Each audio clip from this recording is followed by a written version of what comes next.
Okay, so here we are again. It's been a while since we did one of these, but the last one went so well that we decided why not have a crack at it again? We had so much left over to discuss. So Yeah, here we are. So as you would know, I am Silake Singata, and I will be hosting this discussion on my channel here on YouTube, uh, in which we will be discussing uh, how mythology influences the way in which we see our world, or maybe articulated differently, how we articulate how we make sense of our reality through myths, yeah, uh, be they ancient myths, be they modern myths. We're not really going to try to be too specific. We want to keep it as open as possible and see where the discussion leads us. So I'll give my man a chance to introduce himself here, then he can get straight into his opening remarks. great. Uh, Thanks for having me again. That means I kind of like did an okay job in the last part so that you could invite me Yeah. again. Yeah, but I think it's good to be here. And I think for people who listen to the previous talk, I think they know that my name is Gideon, and I just have a range of interests in a couple of topics and ideas that surround these topics, such as mythology. And aside from that, there is also theology and some aspects of philosophy as well. And yeah, all of these things are brought together. And I guess the idea of mythology is one of those, let's say, one of those avenues in which could open up a, a, a deep conversation about how we understand ourselves as human beings, and how we create the certain types of societies and realities that we create. So I was quite interested in the topic of myth on the basis of that. And so I guess this is what connected me to you, because you're also someone who took myth quite seriously in terms of a theological basis. And so I guess for me, I guess when it comes to the idea of myth, I guess, yeah, I think it's um, it's tied to the idea of God, in a sense, and the idea of human beings, and how there is that, let's say, there is that realm in which we begin to communicate with, let's say, ideas that are beyond just our everyday experiences. But then we tap into a world that is a bit like a bit strange and unknown, but yet that world in some strange way too informs the world that we find ourselves in. So I think those ideas really captivated me. And so I saw a thread going through many types of geographical positions along history, and throughout the world, that these myths were commonality, and that they had a certain, let's say, credence to them, in the way that they really influenced in how people created their realities. And so there is a very strange uh, close proximity between religion and myth, and social construction, and so on and so forth. And I mean, the idea of a myth making, or let's call it abstraction, has raised to a certain bar within our modern age, that we take for granted things that are generally mythical today, but we just take for granted because we live in a very scientific, positivistic age, that these aren't myths, but they really are myths, and they really do operate in a very strange way. National identities. Let's talk. Maybe we can even talk about the economic status, and how that also operates in a very mythic sense as well. Social identities, and so on and so forth. Like that's the basic political landscape as well. That there are so many myths that get played out, and and like our journey in understanding these myths does help us in a sense also see a certain underlying side that we generally wouldn't pay attention to if we ignore the history of myths and how myths have impacted human societies in general. So yeah, I guess myths for me kind of like open up the discussion even more, and it's just a continuation from a theological discussion that one would have. Yeah, Okay, okay, all right. yeah, I think a lot of what you said overlaps with the way I think of mythology as well. Coming from a theological perspective, it is understandable why that would be the case. I when when I think when we talk about mythology, for me, uh, I think some people might ask, or let me say, some people might view myths as outdated, as archaic, as no longer relevant, as uh, idle fairy tales. As the word myth does have some sort of a crudeness to it in terms of how it's used uh, in society today. I'm not talking about how it's used in academic circles, but how yeah, your everyday person, if someone says this or that is a myth, they usually mean it's a fairy tale. It's fiction. It isn't real. exactly. But uh, in anthropological circles, when the word mythology is thrown around, it usually has a more sympathetic meaning, even if Mm, it is thought of as fictitious in some yeah, sense. Uh, it isn't thought of in that way in a dismissive manner. So uh, and that's where my interest is piqued when it comes to how to make sense of these stories. In fact, before I mm, say anything further, there's something I'd like to read um, yeah, that I wrote.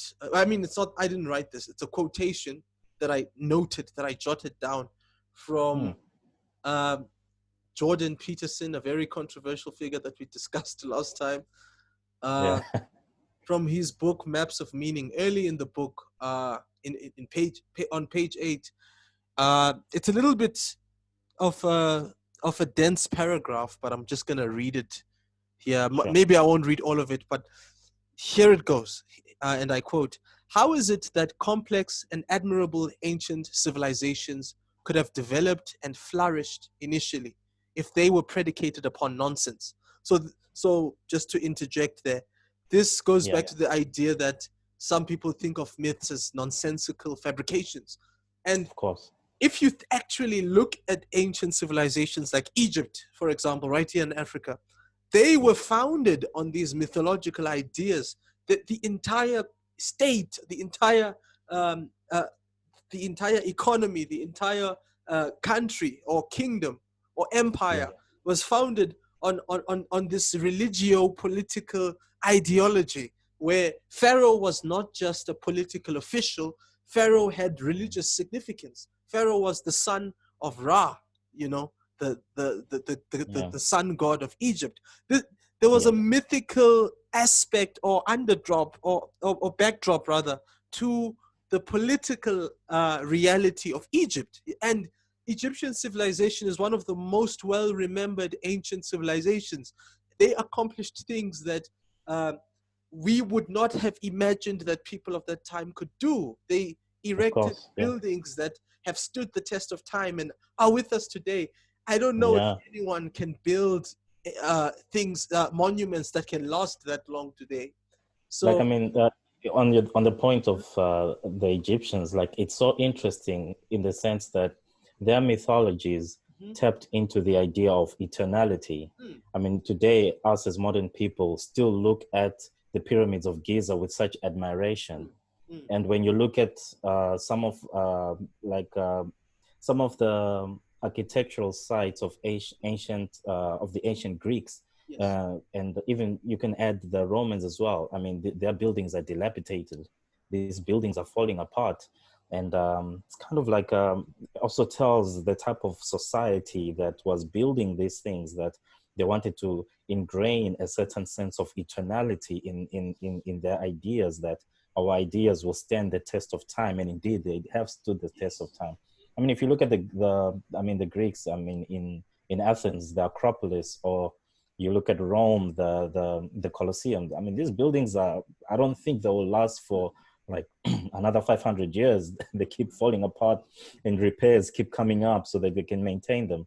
But like when you go back to the Egyptians, as you have, like they tapped into something of eternality that people still speak about today. And I mean, even the symbolic representations of these pyramid structures, and what they mean in terms of a deification connection between man and God. It's quite interesting as well. I mean, I think we even see some of the similar pyramid structures within, I think, Central or South America, Okay. amongst the Mayas or the Incas, I think. So I think it's quite interesting that even their pyramids stood the test of time. So um, I think there's something to say about that, the idea of eternality in symbolic structures, lasting for a long duration period of time. But I'll throw it back to you with that interesting quote you're going on there with. I'm glad you took it there because the idea with that with that first line of the quote is uh, don't Hmm. separate the mythological uh, ruminations, the mythological ideas of these societies from the things they actually accomplished in the world of space, in the world of things. Because uh, it's just like if you want to go to Europe, for example, the medieval age with the Yeah, cathedrals they constructed. There's a reason why they designed the cathedrals the way they did, and it was related to the Christianity that was, or Christianities that were dominant in Europe in yeah, that age. yeah. Everything in that cathedral, the way that things are so symmetrical, Mm, there's almost this triadic design or pattern in the design. All of that had to do with the notions of the Trinity, the ideas of the cross, and all of that, which were dominant Christian ideas even at that time.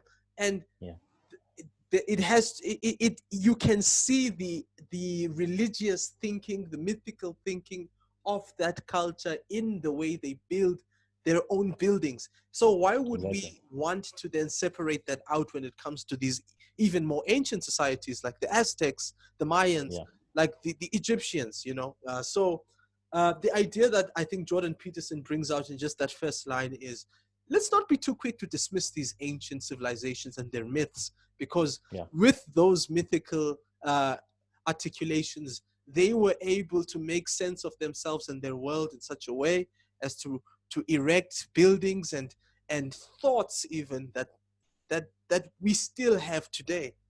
And exactly. maybe before I read the rest of the quote, there's a friend Yeah. of mine, a friend and colleague who wrote up this study guide for a particular first year module, and he he has a definition in it for that he gives for tradition, which I'd Yeah. like to reappropriate and use it for mythology.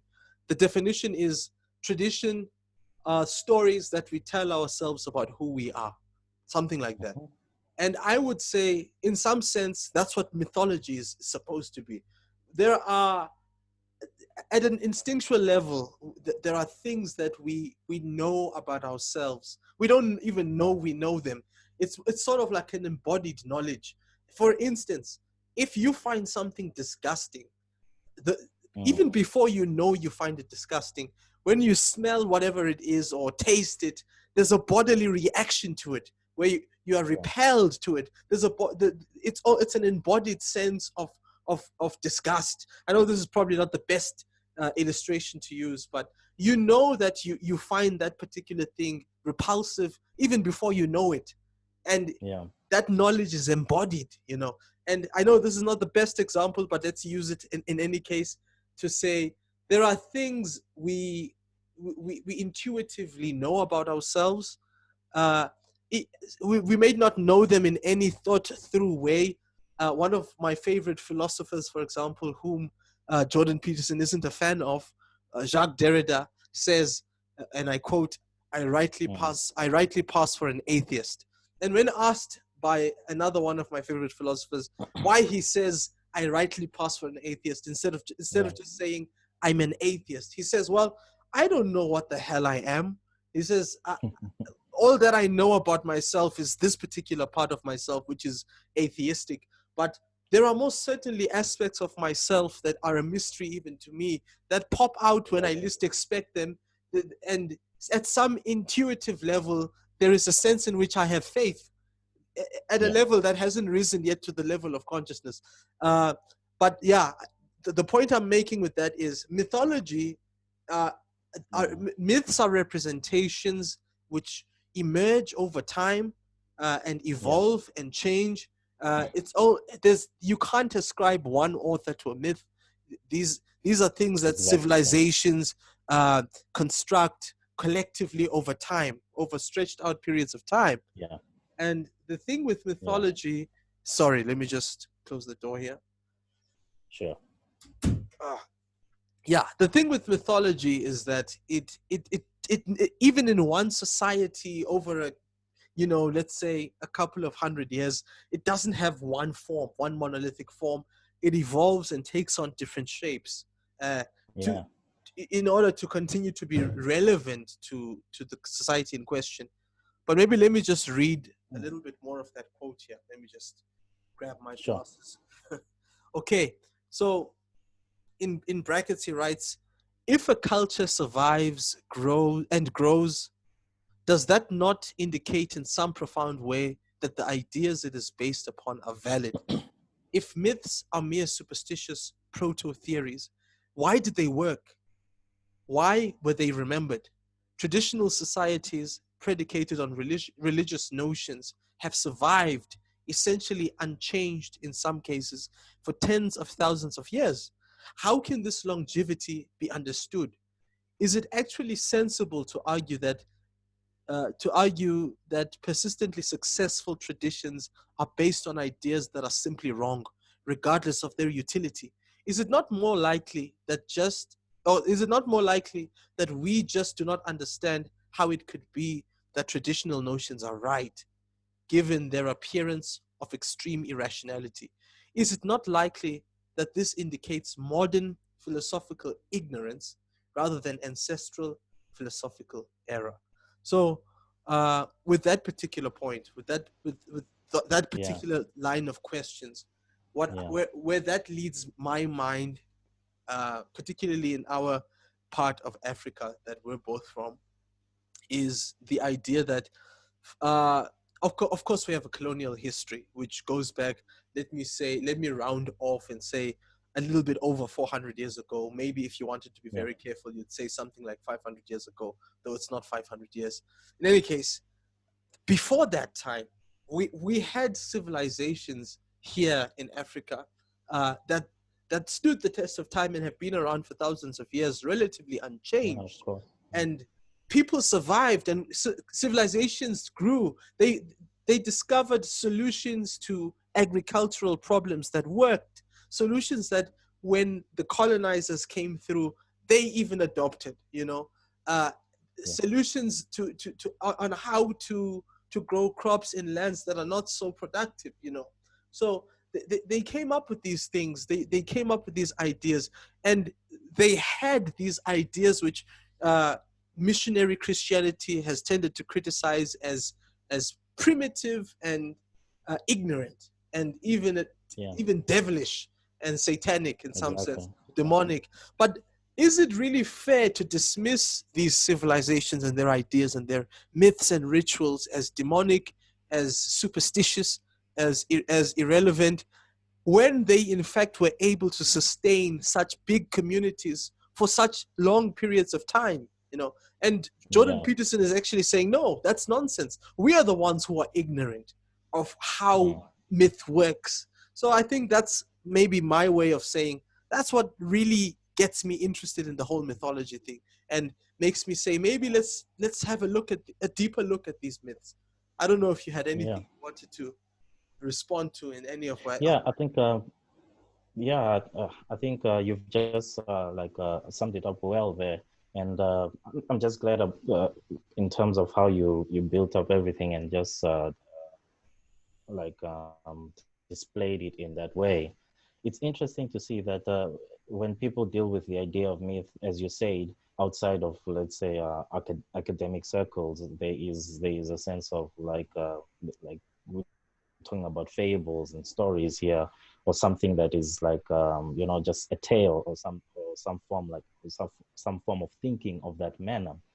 And I mean, I think maybe there's some credence to that. I mean, people can believe in myths as in things that are just of story value. I mean, it's interesting that Jesus himself used quite a lot of myths to explain his a certain reality to his people, and he really relied on the idea of myth to communicate a certain. I mean, when we look at the parables, those are uh, Jesus's methodologies to communicate to people. And so there's a reason to, and I mean, there's a reason to why he saw that that these ideas could be communicated in a much better and effective way through this medium of parables, or myths, if we can say. And I think what we find now in the modern age is this looking down on those ancient ideas, and I think it is more so to do with the rise of the Enlightenment and the positive sciences, and the idea of reason, and the rational being, and so on and so forth, which interestingly came up at the same period that also the African continent was being investigated and colonized in a sense. And so I think you see these ideas gradually progress in the sense that Europe had in some interesting way discovered a way to communicate with reality through arithmetic, mathematics, experimentation, and the sciences. And that birthed a new way of looking at the world and viewing the world. And um, and um, and I mean, with the scientific method, there were so many technological advantages that they had, and that they could procure as compared to, let's say, medieval Europe, that was very stuck in this uh, Catholic, let's say, zeitgeist of seeing the world and viewing how reality operates. And I think with that, with this, cogito of the thinking person that is of Descartes, you begin to see this separation between those who were operating from a past paradigm, a past idea, a past method of understanding the world, and now this new being, this new human cropping up that uses scientific methods and calculations, and sees the world in a different way. And for Europe, for the past 500 years, that has been the standard of the human being now. And that, in a sense, that the cloak of mythology has been removed, and those things that held you back in terms of religion and thinking in idealistic manners has been stripped up. And I mean, these ideas can go back to Plato and Aristotle's juxtaposition, that Plato looked to the heavens and say that most of the things we see in reality is idealism, and Aristotle is saying no, most of the things we see is here on the empirical world. And so you see that empirical side take up a certain form. And so I think it really begins to hone in on how people view and perceive the world. And so now the birth of this language, or this lexicon of calling those ideas of the past that sustain the past as nonsensical, now becomes synonymous with a mythology. And myth is seen as something that is of the past, is a bit outdated. And this idea even gets upgraded to the idea of the so-called primitive. There is a French what do you call him, academic or scholar. His name is Lucien Emile Brule, and he actually wrote. He was an evolutionist, and he wrote a book on the primitive, La Primitive, or something like that in the French. And he actually explained how there is a big distinction within human populations, and how humanity has evolved and that there is a big distinction between the civilized human beings and also the primitive human beings. And we all know what the primitive the human beings who will classify the primitives will be. Obviously, it is the Africans, the Australian natives, and the American First Nations, and such people like that. And so basically, Amy Brule says that we live in this binary world where there is this modern human who can think of reality within modernistic terms, and ideas that are quite scientific, and there is this human who is still stuck in this primitive ancient age. And so basically now mythology is kind of like ascribed to this idea of the backward or the primitive. And but it's interesting to see that even within Western circles, there have been certain figures that actually push back on this even way before Jordan Peterson and I think Ernest Cassirer, I'm not sure if I'm mentioning his name properly, was also a German scholar who in the 1920s was dealing with the idea of myth, and actually saying that no, it's not like there was a certain division between modern civilization and ancient civilization, but there was actually a build up into what we get today. And so I mean, most of these as scientists, or these, let's call them positive scientists, because there are other scientists who recognize the history of humanity as being a progressive history. But some of these positive scientists don't even see that or recognize that the idea or the basis of science itself comes from alchemy and the alchemical ideas that people had in the past. I mean, like chemistry itself is birthed out of this idea of alchemy, and how the idea of mechanical physics is birthed out of a certain idea of wanting to procure tools and make them work in a mechanical way in the world.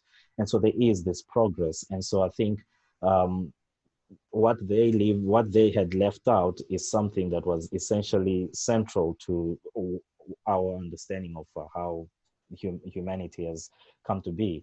And so we cannot basically throw away myth and say that, what, myth is this old and irrelevant way of thinking that operated in the past. But no, myth is actually essential with us, and there to be to basically be used by us for a very long time. It was interesting you say that myth doesn't have a specific author, but it is something like a cultural conversation, or it's a conversation within a group of people, a society, in which there seems to be something, as you say, that is intuitive. They can understand. They can maybe even understand it pragmatically, but yet it is not fleshed out properly in the sense that it can be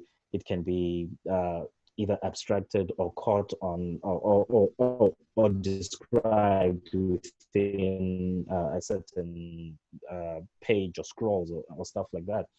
And it's interesting to see that modern day ideas of nation states and sovereignty, when you trace them back, they all go back to this idea that really came from the past, from mythic making, actually. That where does the idea of power reside? Where does the idea of sovereignty and authority actually reside?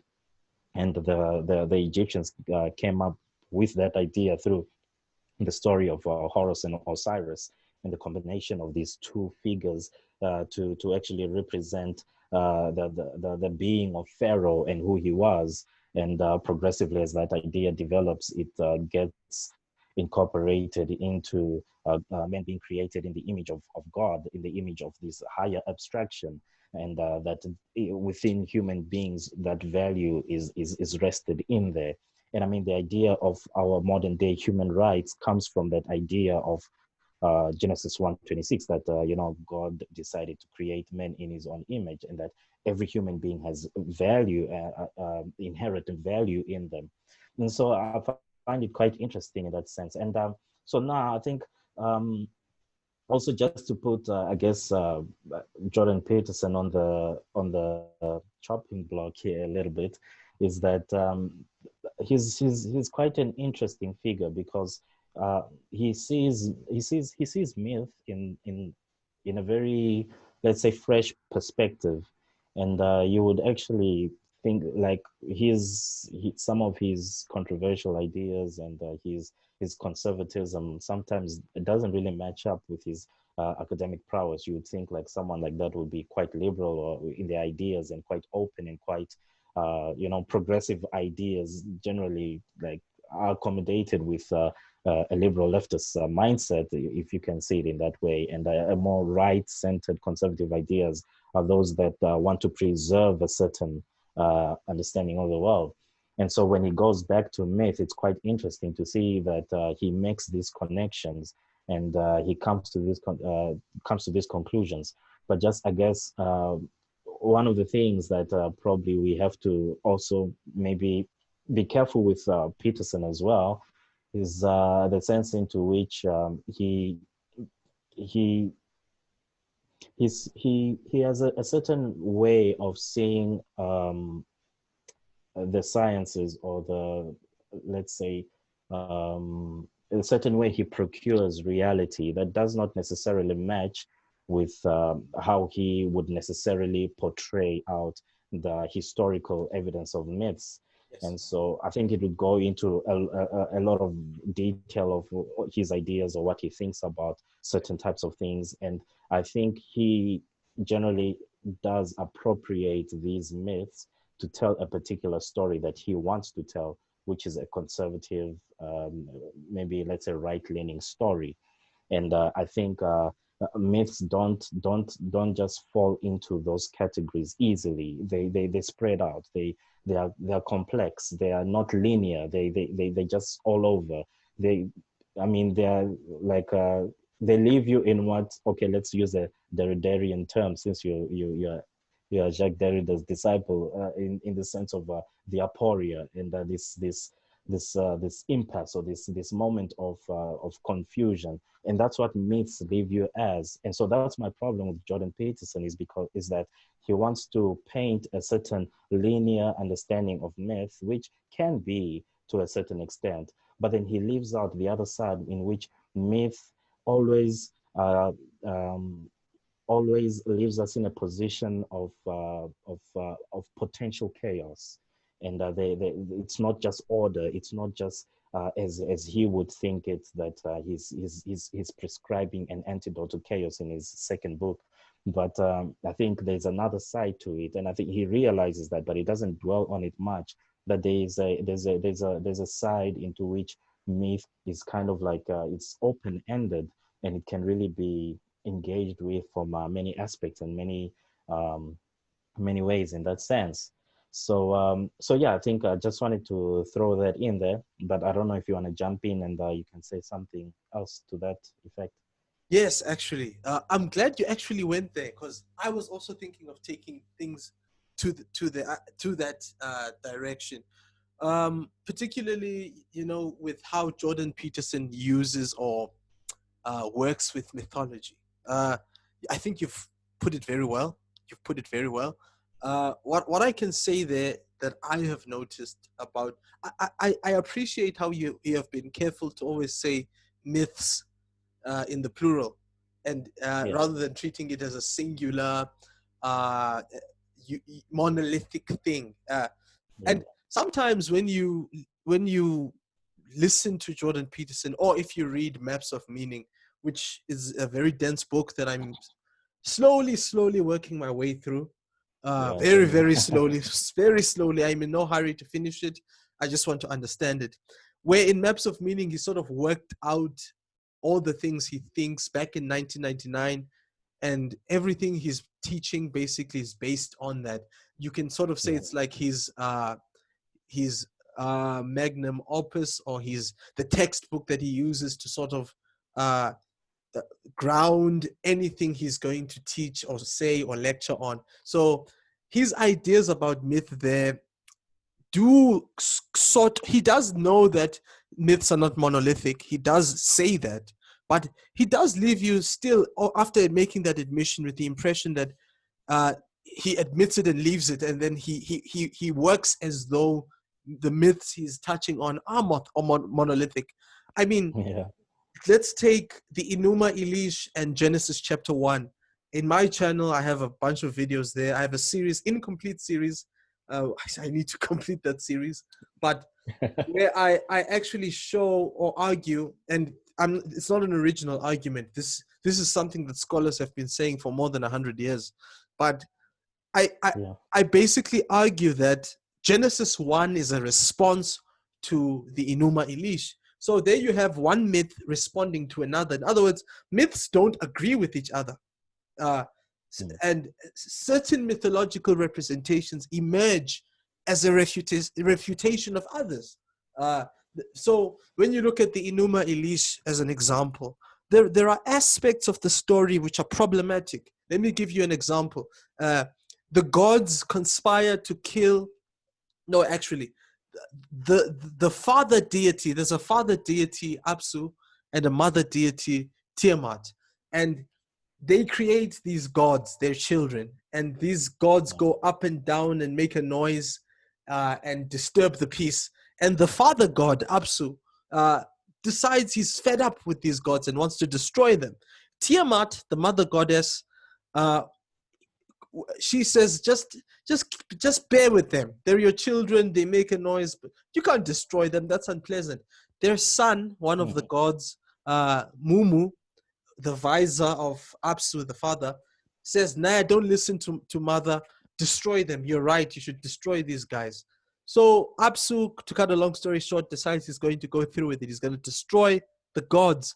But somehow this information is leaked to the gods, and they come up with a plan to kill Apsu before he destroys them. So Ea, who was the wisest of the gods, uh, is the god that, and also the youngest, which is funny because in the Enuma Elish, the youngest gods are always the stronger. So a child of a divine couple will be stronger than both its parents, and that god's child will be stronger than it, and so on. But anyway, Ea is the youngest god and the strongest god, the wisest god, the one with the most potent magic. He binds Apsu with a spell, puts him to sleep, and kills him, and then creates a palace on his corpse, which is named Apsu after the corpse of his grandfather. Oh, sorry, of his grandfather. Now, what I find interesting there is when Apsu is dead, there are other uncreated gods within Tiamat, the mother goddess, who are basically like voices in her head saying, you're gonna let them go after what they did to your husband. They wiped him out and you did nothing. You're partly to blame. Avenge your husband. And then she creates these uncreated gods, and they become an army basically of gods. And to cut a long story short, she plans to kill the gods, her children and grandchildren, for wiping out her husband. But it wasn't her idea. She was played by one of the gods that led the rebellion, named Kingu, and she was manipulated through her emotions. But when you look at the ultimate end of the story, or at least this part of it, Marduk, the son of Ea, ends up killing Tiamat, and and brutally so, and then using her body to create the heavens and the earth. But the one who actually influenced and manipulated Tiamat into the rebellion, this is now Kingu, uh, in comparison, gets a lighter sentence. Yes, he's killed, but through his blood, uh, human beings are created to serve the gods that rebelled, the caste of gods that rebelled, that actually were voices in the head of Tiamat. They actually get to stay alive, but now they're given these slaves, which are human beings, to appease them so that they never rebel again. That's sort of unfair. I think if anybody deserved a light sentence, it was probably Tiamat, who was manipulated and in the first place was the one who was wronged by the gods when they destroyed her husband. And she's the one who tried to convince her husband not to kill the gods in the first place. So, and you get myths like Genesis chapter 1, which sort of say, no, we think of it differently. First of all, this justification of violence as a means of creating the universe and ordering society, that's got to go. So instead of having Elohim violently smash the head of Tehom, uh, Instead, Elohim speaks a word, and Tehom complies, or Tehom participates, or collaborates with Elohim. So the point I was getting to is that myths are not monolithic. You're quite right about that. They're not linear. They don't always agree. They clash. I mean, take the African context. If you look at the different tribes in Africa, there are even contradictions in our mythic conceptions of ourselves down here in Africa as well. For instance, when it comes to gods and God, there are some African tribes that believe there's only one God, and there are some African tribes that believe there's more than one God. For instance, though this is not probably known by most people in my tribe, my tribe, the Xhosa tribe, actually believes that there's more than one God. So apart from Mukamata, the supreme God, the creator, there is his father, Uthixo. Then there's also his mother, Unjobela. Njobela is the earth goddess, basically, and Tixo is the sun, and then the supreme god is the sky, or the ruler of the heavens. There are three gods there, but the Xhosa people worship is the son of the divine pair, and not the divine pair itself. Well, they don't worship actually this god, which is another difference, by the way, in the mythic conceptions in Africa. Some Africans worship their god, or their conception of God, and or if not worship it directly, they look at ancestors and other figures, spirits, and what have you, as intermediaries between them and the god or the gods. But others think the supreme deity is radically removed from human beings, and human beings have absolutely zero relationship with that being because of how high and mighty that being is. That being is inaccessible. So ancestors are then seen in those tribes not as intermediaries between God and the community, but as gods, as mini gods that make up their own rules. They don't go to the supreme being and say, what rules should we give the people? No, they just decide by themselves, these are the rules. And if you don't comply, you're going to have it. We're going to come down on you like a ton of bricks. And nothing is monolithic, even in Africa, where we more or less have a shared genealogy, a common history. We here in Africa don't see ourselves in the same way.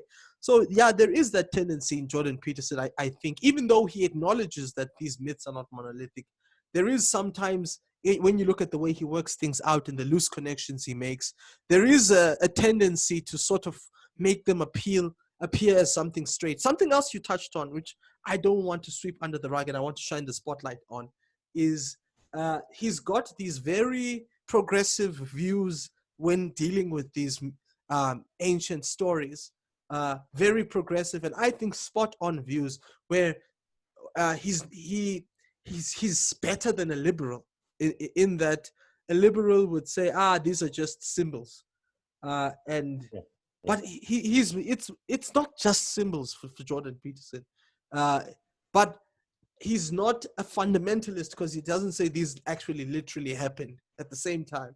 Uh, and at the same time, he's not your speculative realist or your new atheists like Richard Dawkins or your what's that other guy's name? Sam Harris, Richard. yeah, and Hitchens, Mm. who have these very strict rules that's all garbage. But when it comes to how he sees these things working themselves out in political life, he takes a very he's against, or he disagrees with the idea that he's right wing, and fair enough. He also disagrees with the idea that he's conservative, though I would say the way in which he thinks society should be structured in the light of these myths is most definitely conservative. But I will say, perhaps if someone accuses him of being right wing, I don't know. I think he's more of a centrist. There are right wing Mm. things there are things in what he says that overlap with the right wing, but I can see how right wings would be more fundamentalist, and he's definitely not a fundamentalist. On that note, the right wing would have a problem with him.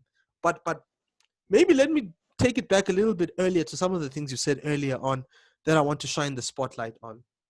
And I think it's a nice way to get in maybe to the next part of the myth conversation. You mentioned Descartes, and how after Descartes, the way in which not just myths and stuff were viewed, but the world was viewed sort of shifted. And with that came the invention of modern science. There's a book that I read uh, a while back by Jürgen Moltmann, one of these famous theologians. Yeah. I think it's called God for a Secular Society, something like that.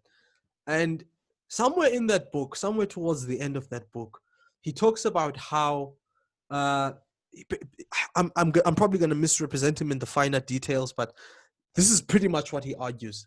Uh, the philosophical underpinnings of the scientific advancements that have come with the scientific revolution are the same philosophical underpinnings behind the colonial project.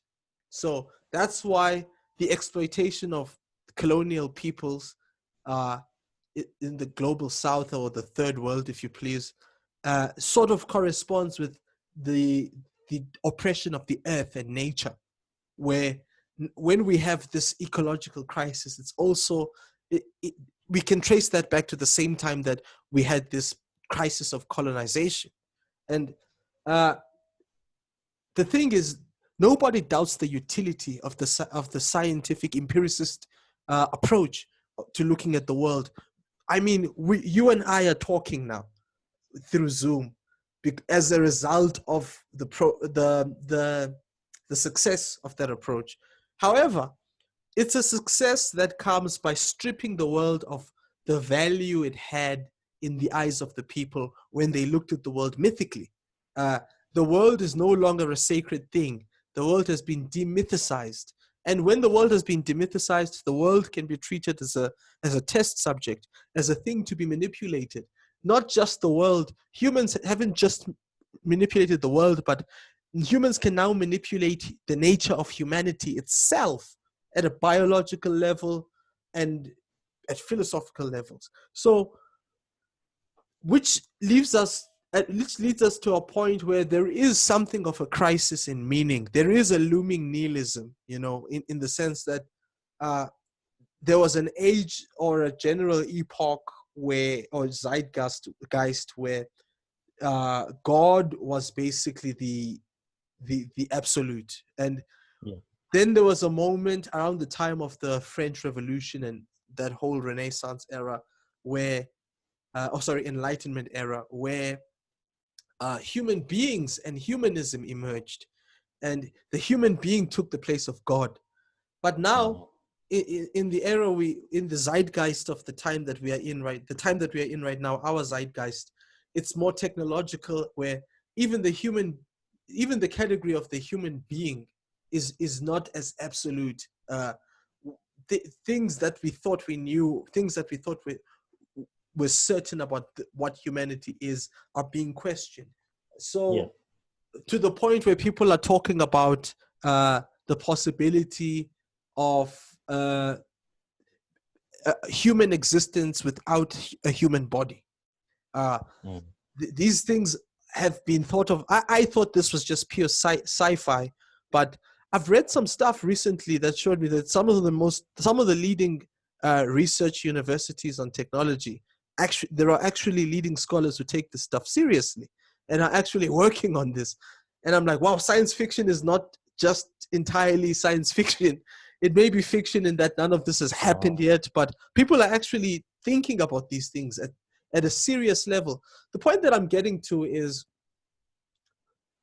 it leaves you with the question of what are we exactly? Uh, Mm. because in all these epochs, what we think we are has shifted and changed. If I can maybe pull it, I don't want to trace this from a European perspective, because I think it's more relevant to you and I to look at this in an African perspective. We in Africa uh, thought of ourselves as abantu, people, humans, if you please. And then Yeah. with the arrival of colonization, with the arrival of the oppression, uh, we became black. Yeah. And We were downgraded to black. We were downgraded to black.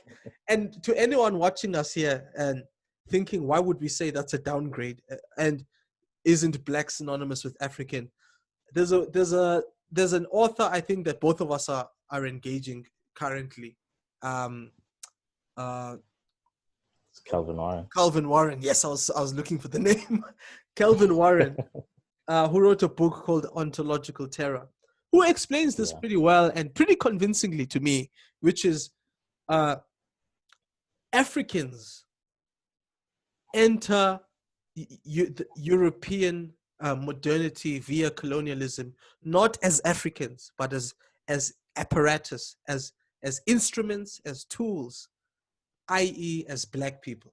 So what a black person, the notion that we are black was an invention not of our own as Africans or our ancestors, but uh, of the Enlightenment. It was the Enlightenment thinkers like it was Enlightenment thinking like that of Kant and Hegel among, and I'm just mentioning them because they're the most prominent and most well-known Yeah. Enlightenment thinkers. But it's not just them. But it's the Enlightenment thinking about race that we see in such thinkers as those two that led to the idea that we are some subspecies which is good for being used as a tool to help human beings, and i.e. white people, Europeans, to be as human as they can possibly be. Uh, and so we are apparatus that that advances the human project, and we are not humanity. This is how we were brought into modernity as black people. So in order to achieve that, we had to be de-Africanized, where because Africans, and I'm talking now about the our ancestors, the people who were here before Yeah. colonization. These people were not slaves. These people were not Mhm. apparatus, tools.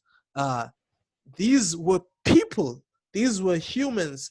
These Exactly. and they had strong myths in which they told each other and themselves stories about who they are, and they built and constructed societies according to these ideas they had about who they were. So when colonization happens, there was some sort of onticide where they, which is basically a metaphysical holocaust, the Mm. where the African had to be killed in the body of the African. The African had to be killed so that what remains is the black person. How do you kill the African?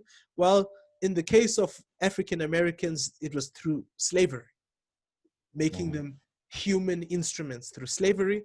Uh, and cutting them radically from their mythic links to their societies, which informed them who they are, cutting them from the ritualistic procedures, which kept them as a part of their mythic cosmic unity. There's one line in the book that I read a while ago by, what's her name?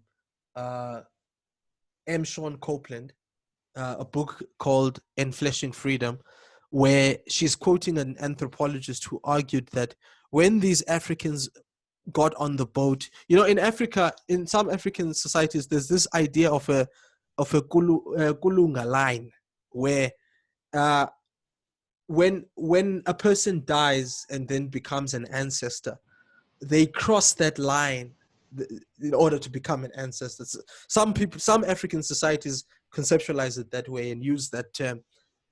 But when that line is crossed, some societies believe a person who's an ancestor can, in some sense, in very rare situations, circumstances, be reincarnated. When you see a descendant of that person who looks exactly like them or has identical character traits, it was believed that in some sense that descendant is a reincarnation of a particular ancestor. Now, when these Africans boarded those ships and were separated from their villages, from that mythical religio cosmo context or matrix, boarded those ships and crossed the sea, they crossed another line, another sort of kulunga line from which there was no return. the people, the families they left behind could not conceptualize them as ancestors anymore, because nobody knows how they died when they crossed the sea. And the thing with being an ancestor is it's very particular. You can't die of unnatural causes and become an ancestor.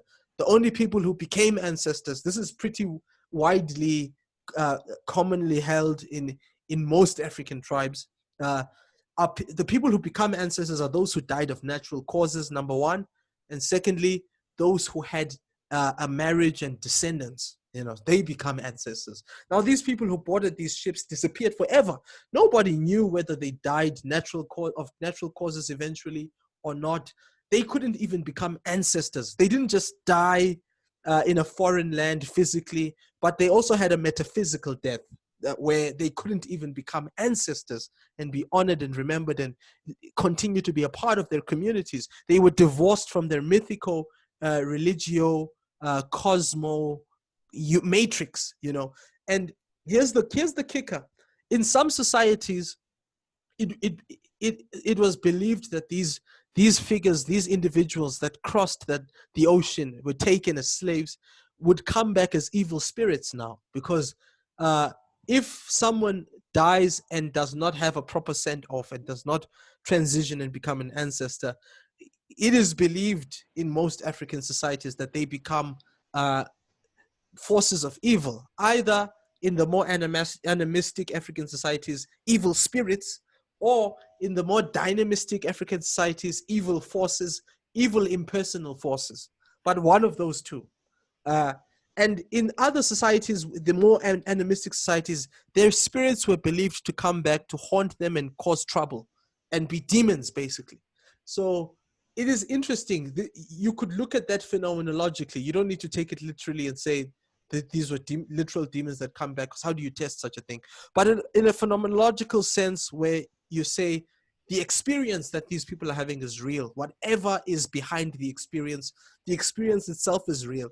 These individuals experience the loved ones they lost as forces of chaos because of what happened to them when they crossed the ocean. So the mythic continues to people still try to make sense of this colonial violence being instituted on them in terms of their mythic language. They're still trying to conceptualize things. The mythic language takes a shift after the colonial, the initiation of colonialism. It takes a shift in meaning and language down a different path. Maybe if I can tease this out a little bit further before I hear what you Yeah, have to say about it. Um, sure.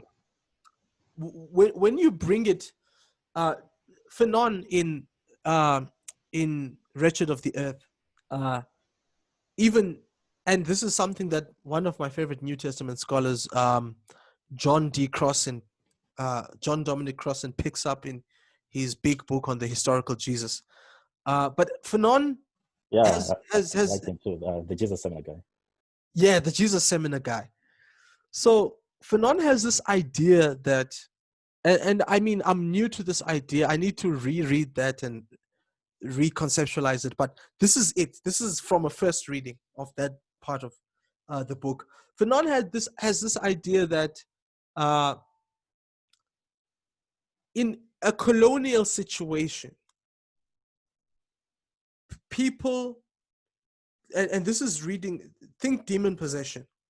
Uh, but think about demon possession from a phenomenological perspective. Now, again, for the viewers to explain what I mean by phenomenology and phenomenological, I basically mean, this is a very basic definition. I basically mean we're not talking about whatever it is that is behind these experiences, but the reality of the experience itself.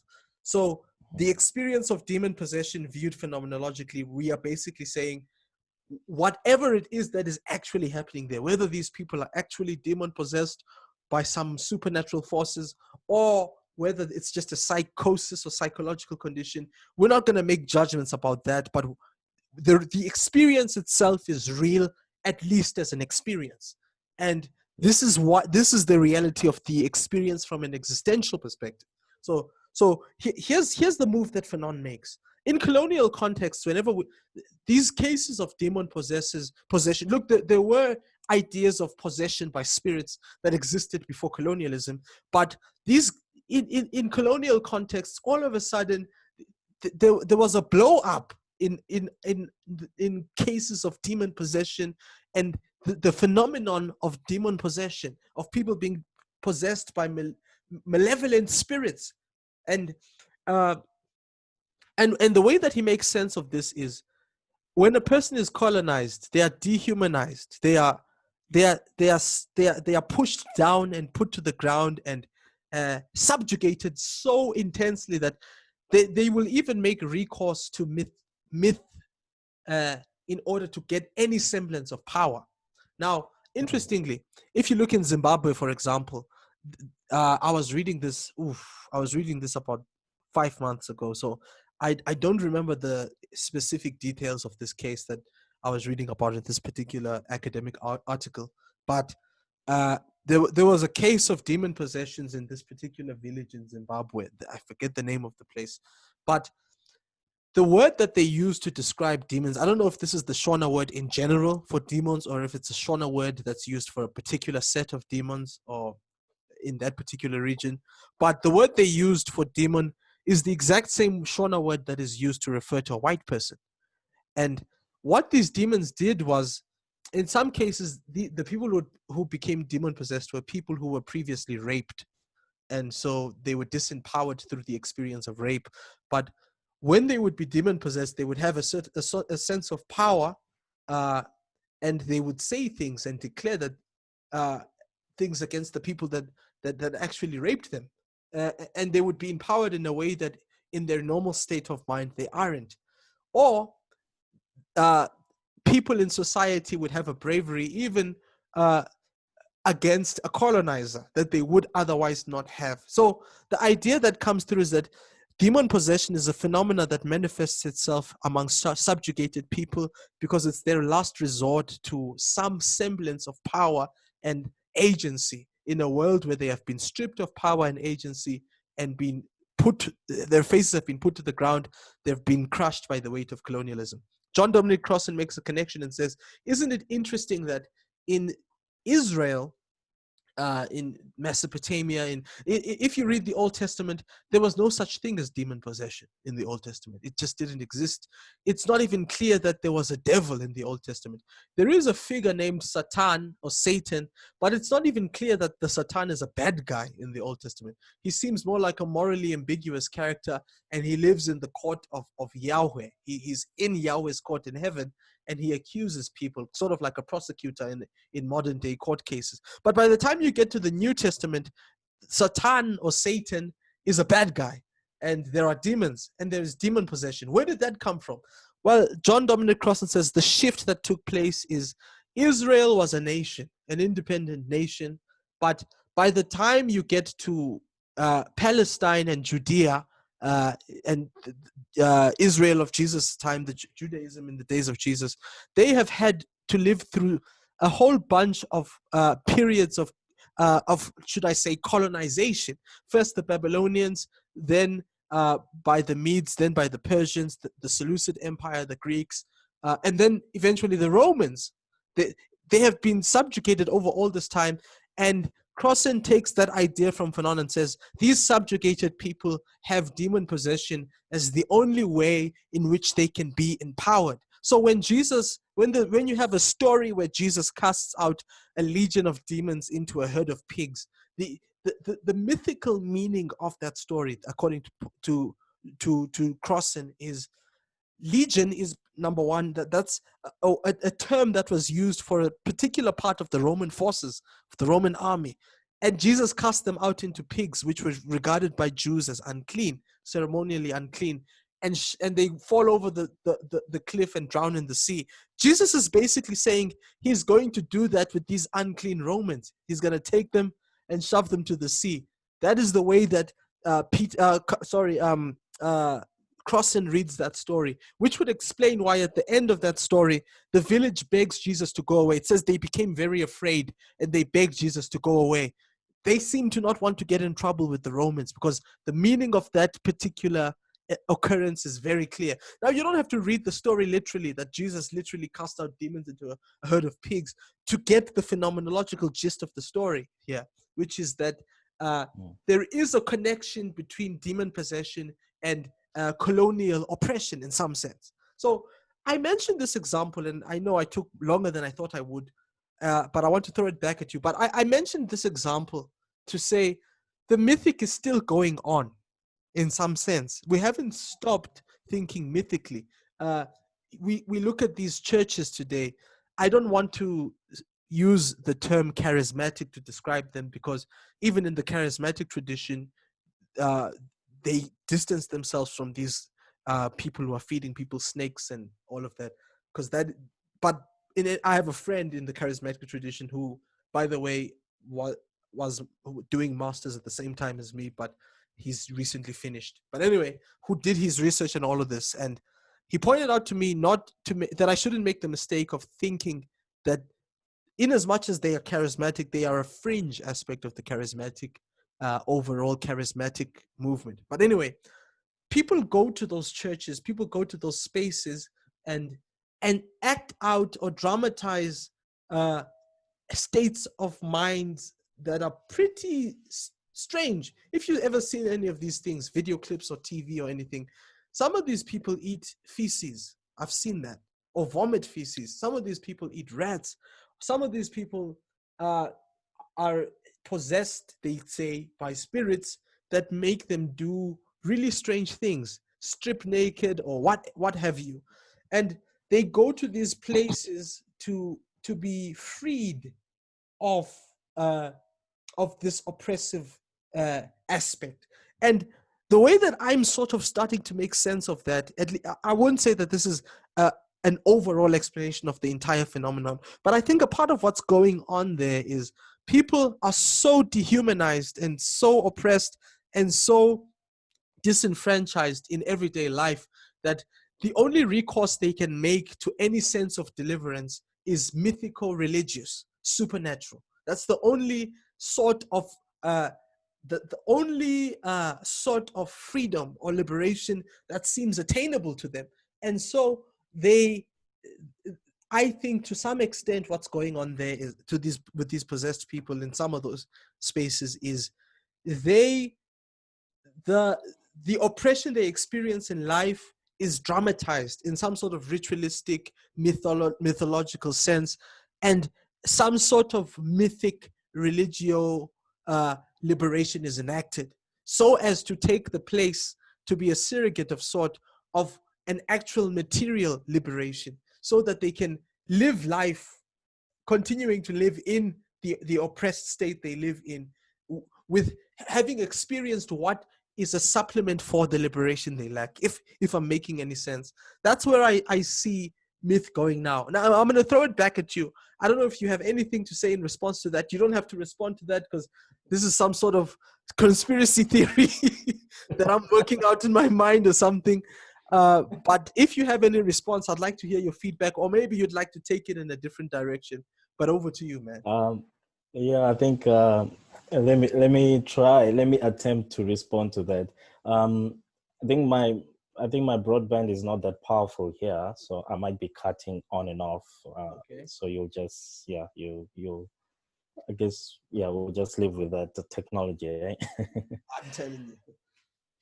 Yeah. So I think there's a couple of things you say there that I would really, I think I just want to touch on a little bit and just have my little take on it. Maybe let me work from back to front. And I think you ended on this aspect of this let's say, especially within certain Christian circles within the African continent, there is uh, these manifestation or expression of a very strange and could call them demon possessed ideas. And it's quite interesting that you also make that connection, because within the tradition of Greek mythology there was this school of work called the I think it was the Homeric hymns. So basically, what these Homeric hymns were, they were basically like a religious liturgy for the gods, and this was just stipulated ways and means in ways in which you would actually address your god, and whether it was Apollo or Zeus or some form of that. But within these rituals was a ritual that was dedicated to this god called Dionysus. He was known as the god of wine, and Dionysus was a very strange and weird. The Dionysus ritual was a very strange and weird ritual. It was performed in the outskirts of town. It wasn't something that was done publicly. It was it had very strange and like sexual rituals. There was blood involved, the drinking of blood, and there were snake worshippers. It is actually believed that Alexander the Great, his mother, was a Dionysian ritualist, and she would actually go to bed with snakes, and I guess in some sense she would copulate with snakes as well, which is some weird stuff as well, eh? So I mean, these Dionysian rites, they would do these strangest and the most weirdest things that, I mean, that you would actually come across. And so how the Greeks actually came to the point of making sense of this idea was that there was something within human beings that pushed them towards, let's say, that they called it the chthonic side, or the subterranean side, the nocturnal side of being human. There is, let's say, there is the solar side where the sun is out and everything is exposed. This side won't come out there because there is a certain sense of exposure to the light. But when, let's say, the sun goes down and when the sun sets, these Dionysian rites now begin to rise up, and all these very strange and weird things that happen within the deepest hearts of human beings are played out in all their vile with these Dionysian rites. And so Sorry, you see, sorry, yeah, sorry. Can I just interject there? Is that sure. is that like the Freudian notion of id, or the unconscious, where things are repressed and they come up in other unexpected ways or rituals or whatnot? Is it something Yeah, like that, or have you not? yeah. I don't know. Yeah. So I haven't made the connection between Freud and Dionysian rites, but Freud heavily leans on the Greek tradition to construct his idea of his psychoanalytics. I mean, even the idea of the Oedipus complex. It is a Greek mythological story and tale of someone who ended up killing his father and sleeping with his mother by some mistaken form. So I would believe that probably Freud's idea of the ego suppressing the unconscious, probably that is related to the Dionysian rite, because I mean, to think about it, maybe like maybe he did mention it, but it makes absolute sense because there's a clear distinction between Dionysius and Apollo. Apollo is seen as the god of order, the god of cleanliness, and just basically having everything work out within a structure. And then right next to him, you get the opposite, which is Dionysius, and is called the god of wine, but it's much deeper than that. And so maybe Dionysius does represent that kind of suppressed Freudian subconscious that wants to break out into the conscious, into the ego, but the ego continues to suppress it and press it down. So maybe we could understand it in that way, that these Dionysian rites are performed in that way. And I think there are spaces in which, whether it is the church, whether it is the state, whether it is whatever form of liturgy that gives space to people who actually begin to manifest these things on a space. And where we see it more manifestly is the church, or let's say some circles of charismatic churches, where this Dionysian rite begins to express itself, or is given space to actually work itself out. And so I find it interesting that we find these spaces. I mean, the idea of these convulsions and people consuming things that aren't supposed to be consumed, and such stuff like that goes back so many centuries, and it is not even just an only African phenomenon. It is a global phenomenon. There are states in America who used to practice snake handling and drinking snake poison and some weird stuff like that. And so I think there are those spaces and there are those proclivities to humanity where there is that sense into which there is a nocturnal side. And I think it is evident of all of us as human beings. And the Bible theorizes that as your sinful nature. It says that there is this sinful nature that you have and that you exist with, and that is something that kind of like separates you from the light or the solar exposure of God. And that sinful nature kind of like rests in this abode of the underside, or the other side, in which does not get exposed to God, and so on and so forth. So it is interesting to see how many of these ideas correlate and mash up. So I'm not really an authority in speaking into the ideas of demon possession, and how people get to that point of possession, whether it be spiritually or a form of delirium or psychosis, or something strange happening in their uh, neurological or physiological makeup. And so that's kind of where I leave it. I feel like it is one of those, it is within the realm of mystery. And I would agree to some extent that there's the certain type of psychosis and delirium that is manifested for people who are pressured or under pressure from certain power structures that continuously oppress them. There can be a means in which to use a Freudian term, that suppressed ego can begin to manifest those things subterraneanly, and but the ego continues to suppress it in order to make sure that it presents itself to the world as though it's got everything under control. But yet, under that constant oppression, eventually these underlying things that have been built up under oppression begin to manifest themselves. And so that's why I think there is some kind of connection to what you see in the United States of America with these riots and people going and destroying or looting things, because there is a form of oppression happening, but there is also a sense into which the ego steps aside, and then the unconscious begins to manifest what is actually bothering it within its deepest parts of being the human.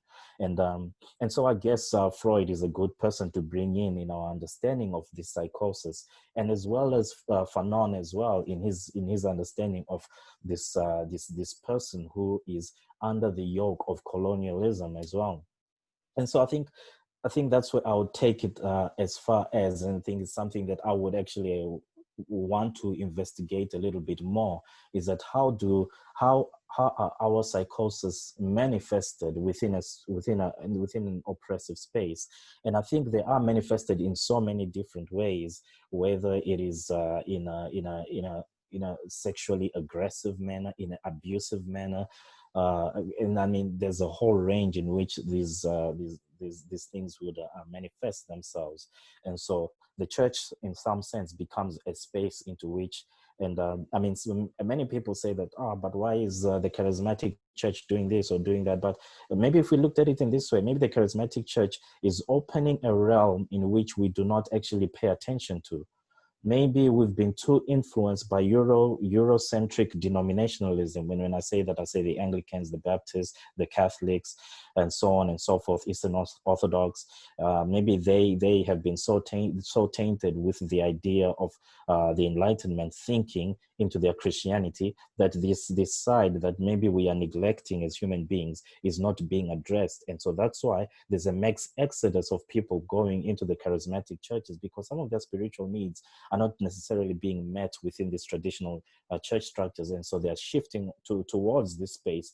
And that church is creating that space in which maybe some of these acts can be manifested.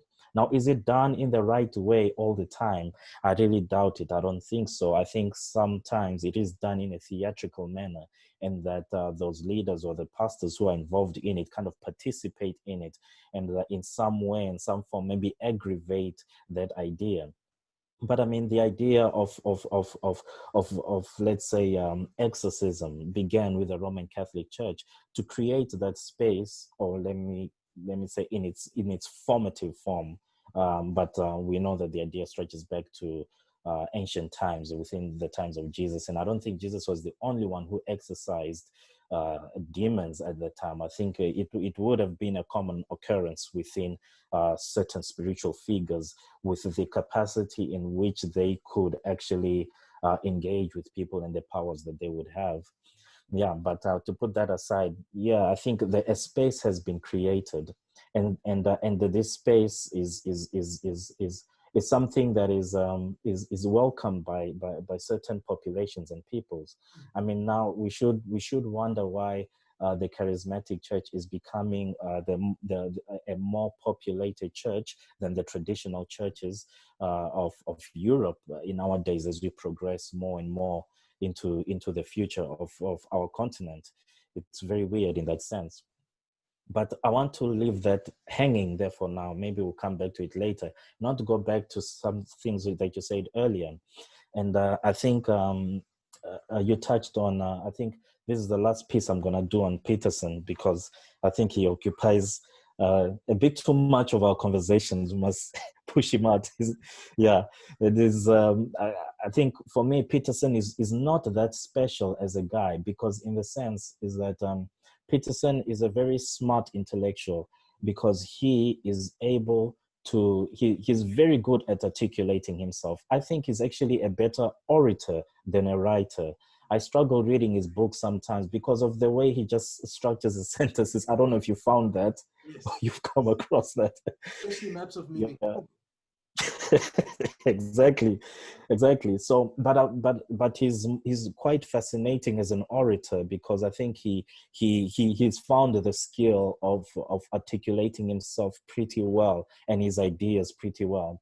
And so I think Peterson is cut out of that same tradition of Western thinking that will appropriate whatever idea it is. Now we need to go back and remember that the Greeks are not European, neither are the Romans.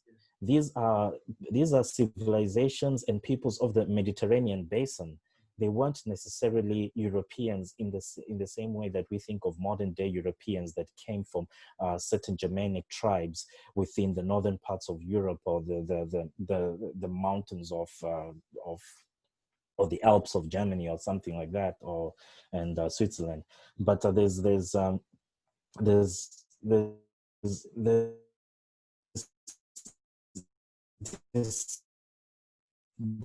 this of Peterson and those that follow him actually attach themselves to, and it is the sense that they want to protect this Western tradition for them, and that this Western tradition is a mythic tradition. It's mythology, and in fact, we could even say it's mythology to the point that it is just it's most of it. It's fables. It's imaginary.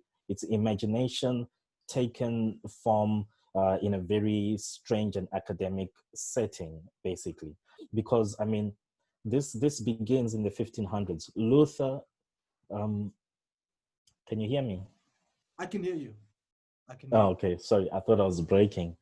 I think these ideas begin also in the 1500s, when you see the Renaissance happening, and then there's this rebirth of this old ancient civilization and culture. And Europe, that's when the Renaissance mustn't be actually translated as the rebirth. It should actually be translated as the appropriation of ancient cultures by the European mindset at the time, because they appropriated these cultures.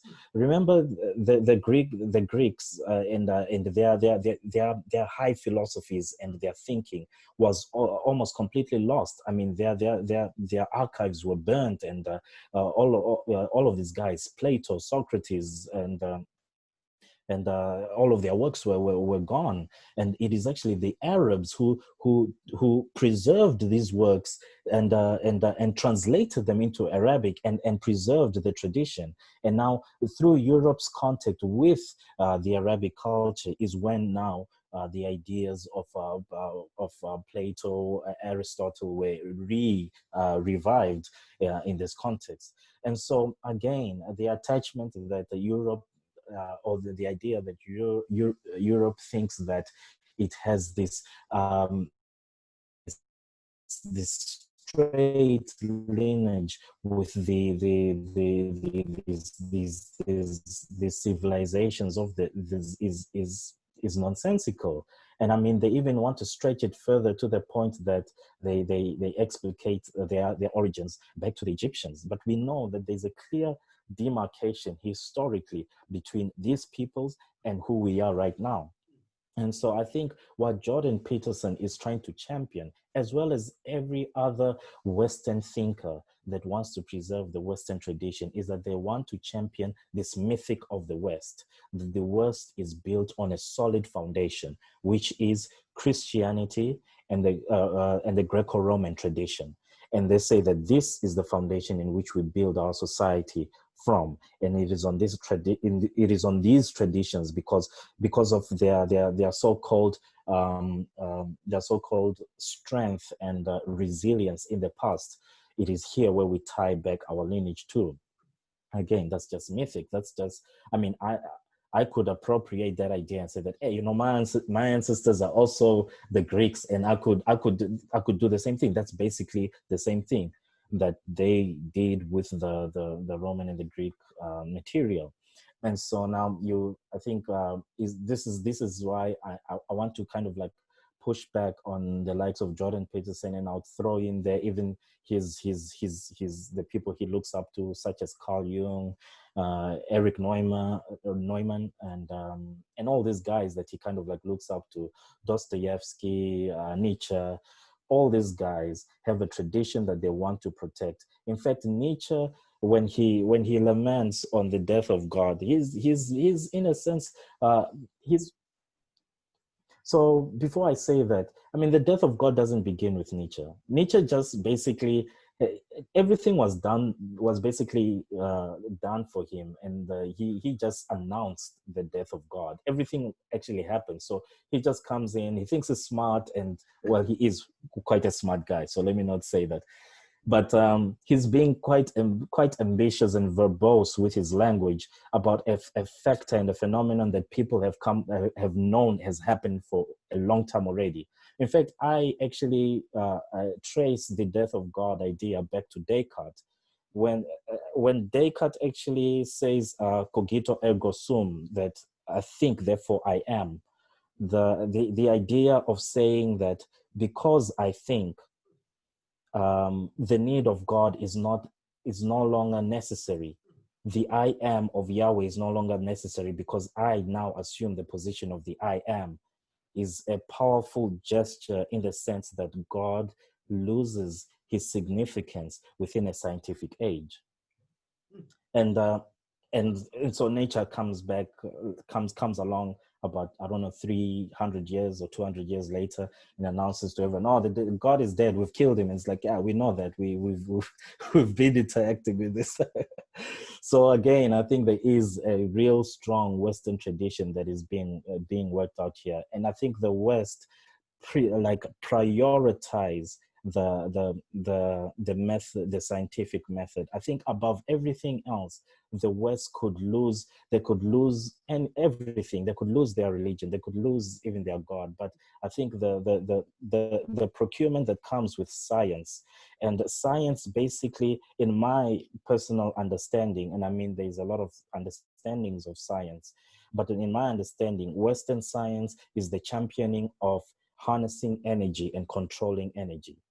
That's basically what Western science is. It's a lot of things, but the moment that the European was able to understand the natural order as a means in which energy resides in the natural order, and if they can manipulate that energy so that it resides within their grasp, they could basically do to the world what the world has been done today. They could colonize the world. They could, hey, even destroy the whole world with nuclear energy and nuclear fission, with as we've seen with the atomic bombs happening with that were dropped in 1945 in Hiroshima, and I think it's Nagasaki.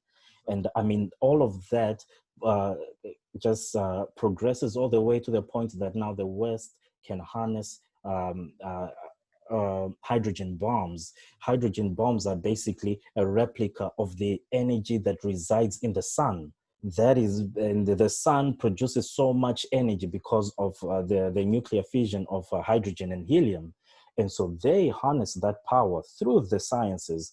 And I mean, if you have such a powerful methodology of understanding the world and dealing with the world, then basically nothing is standing in your way. You can go and you can manipulate things. So that's why their history, they're able to colonize us and also do it effectively because of the industrial age, the scientific age, being able to harness power and make arms that are much powerful than anyone else could. And so that's why them leaving the Atlantic Ocean and going into other parts of the world, as far as China, a civilization which came across first, which first came across the idea of gunpowder, they could go to them and actually subjugate them and bring them to a point where they basically control that part of the world. And so I think within the West there is this idea of energy and power that they privilege and they prioritize.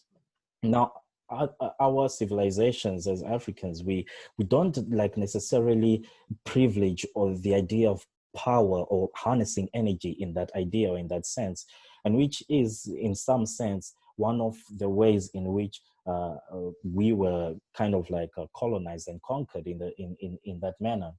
And so I think now with this idea of harnessing science, because I think as much as the Enlightenment created the ideas of who would be considered the human being and not the human being, I think the sciences really honed in those ideas and made it even more concretized, in the sense that they could basically come to the African continent or to any other part of the world and say to the African, I think, therefore I am. I possess science, therefore I am. I possess basically the power of the sun. Mm. Now, ancient mythology, people refer to the sun as God. Sure. We refer to Christ as the Son of God. The energy of the sun, the energy of the deity himself resides in science.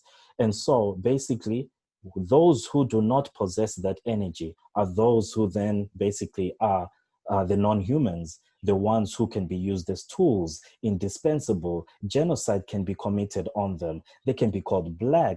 They can their women can be used as properties for sexual pleasure and some forms of reproduction. Their males can be castrated and can be lynched on trees. And so you see the world that we now live in, combined with all the mythology that comes with it, the scientific understanding of the world that comes with it, we now begin to see this very strange world of this global coloniality, if I can say it in that sense. But I would tie it back to the understanding and the idea of science, and how that has propelled these ideas and these mythic ideas of the West, because they had these ideas for a long time. I mean, if you go as far back as you can, the very idea of Africa itself is a Greco-Roman idea. And I mean, these guys named the name of Africa. And I mean, if you work through V.Y. Mudimba's book, he will basically gives you a laborious history of this, and that Africa, the idea or the word Africa is birthed through this history of Eurocentric history. I mean, I haven't come across an African language yet that calls us African. We are Abantu people or Umuntu, and we refer to ourselves as that. And you made it so you connected it so perfectly there, and say that there was an existence we had before this idea of the black came into being. And this and what I would want to argue, and is that this idea of the black, and I mean Calvin Warren traces it. I mean, he philosophizes the idea of black as this metaphysical nothingness, this metaphysical thing that manifests itself in nothingness. But I would actually argue that the idea of black is a scientific manifestation, and it is something that is let's say propels the agenda of why science can be propelled and advantageous in that way, given fact what I've said before about the harnessing of energy in this sense. And so I think now we find ourselves in this strange place, and that's why, like, people from the West, Peterson, and I mean all these guys, that's why they will appropriate these mythologies, but only to a certain extent, only to the extent that it suits their agenda, it suits their ideas of science. That's why, I mean, these guys, they champion Darwinism and evolutionary science, and every Western scholar that wants to when they speak about a religion or mythology, they always have to put a let's say a clause next to it and say that I'm thinking of this from a scientific perspective. Whenever they, like, it's almost all of them instinctually, they will talk about that. They'll say that, okay, from a religious point of view, but I'm thinking of this from a scientific perspective. Even modern day apologetics, the likes of William Lane Craig and so on and so forth, they're giving us Christian science now. They're saying, no, the world now was created in the same manner in which the sciences have explicated it. That's how God created it, and they're just trying to keep up with the language of the sciences. But I mean, Christian circles, just for them to have a certain authenticity of what their scriptures speak about, so that the relevance of their deity is still made real. They have to compete with the sciences now, and so it's very strange, and it's very interesting to see that the West, even in their engagement with something as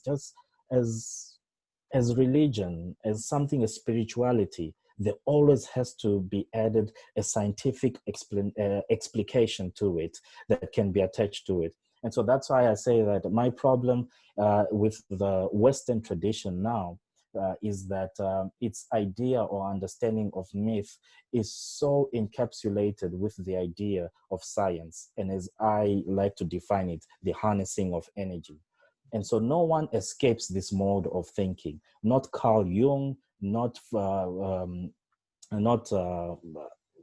his predecessor, Sigmund Freud, and I mean, not none of these guys can think outside of the bounds of the idea of science, which is basically the idea of harnessing energy and maximizing whatever means of energy that can be done.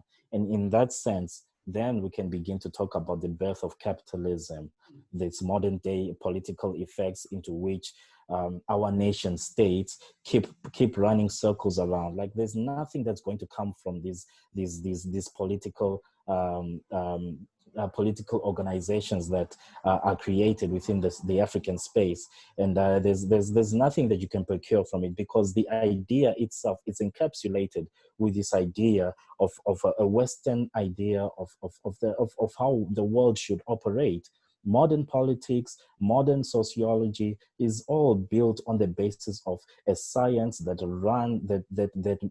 promulgates it so that it can harness energy in some way or some form, so that it can manipulate, as you said, this earth that has been stripped off of its mythology. It's been stripped off of its personification. I mean, the idea of the earth being a mother, which interestingly, as you said, just to point out, is something that is common throughout. The idea of a mother of the earth as a mother goddess, as the primal mother goddess. That if you take it as far back as to the primal gods, the conceptual gods, the idea of the earth is always the mother, because it has the power of procreation. It can bring about certain procurements. There's a very good book here. I think if you do come across it, I would advise you to get it. It's this book by Eric Neumann. It's called the origins and the history of the origins and history of consciousness. Okay. It's quite a good book, and it's quite a comprehensive one. But I think the idea of the earth being that which that which gives birth to you, and I mean, the Genesis narrative tries to suppress this idea. I think also because, in the sense that within the period that the Genesis narrative was written, the idea of God being a patriarchal figure was very prominent in those times, and was very, let's say, more effectual and more appealing to the people. And so the idea of the so-called mother goddess wouldn't have been as, let's say, popular for the Jews at the time. But you, like, I mean, if you read the text quite slowly, and I'm sure you have, you do get the idea that the earth is what actually gives birth to everything, whether it's animals, whether it's humans, whether it's your sustainability, the air you breathe. Everything comes from this ever-giving mother that is continuously giving unto you. And I think really what you get with the Western tradition in this past 500 years is not only the mortification of God, theocide, but you also get, um, in a sense. I'm not sure if you're there. Are you still there? Still here. Still, yeah. Okay, sorry, it just froze a little bit. So, Network problems. yeah. So I think you also get this mortification of the mother, of the mother being the earth. You get this mortification. So you get this double mortification, this idea of this father God, and as well as this mother God through the scientific age, in which now, because um, human beings from a certain population of the world, let's say the West, have understood, or have grasped how to manipulate the world by harnessing energy, then there is no limit there. There is just this free for all. And so that's why, I mean, the world became so integrated in the past 500 years than probably it ever did in the past 4.8 billion years of its of its existence, or something like that. So it's quite interesting to see, and I'm just relaying your thoughts and just adding my own nuances to it, that this is the space that we find ourselves in. And now the decolonial age, which I admire, in that it wants to give us a language, and it wants to give us a good lexicon in which we can work in critiquing and actually negating these ideas.